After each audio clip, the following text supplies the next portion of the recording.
Solve these literal equations for x. A.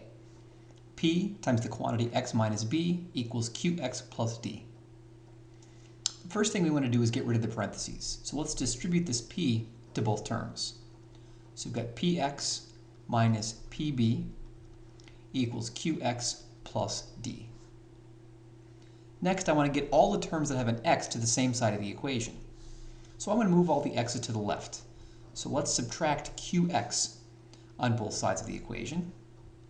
And then all the terms that don't have an x will move to the other side. So let's get rid of this pb term by adding pb to both sides of the equation. This way, on the left-hand side, the pb's cancel out, and we're left with px minus qx. On the right, the qx's cancel out, and we're left with d plus pb. Now, everything on the left-hand side has an x in common, so you can factor it out. After factoring out the x, we're left with p minus q. And on the right-hand side, this d plus pb will just stay. Finally, to get x by itself, let's divide both sides by p minus q. This way, on the left-hand side, these are going to reduce out to leave us with just x. And on the right, we're left with d plus pb over p minus q. B. bx minus c over ax minus c equals 5.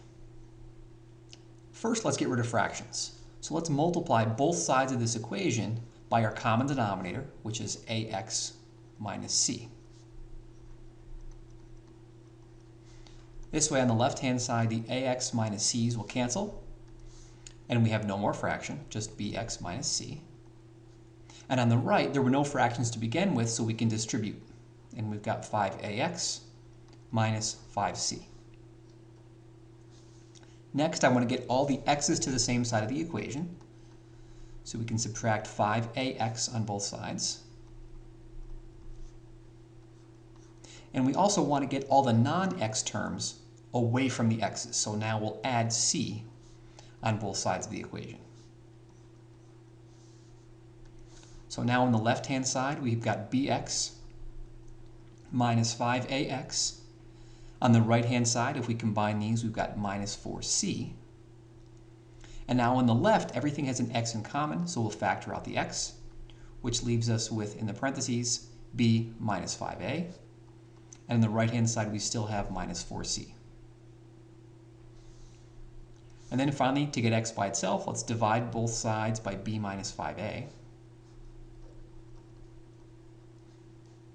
So on the left-hand side, we have just x, and on the right-hand side, we have minus 4c over b minus 5a.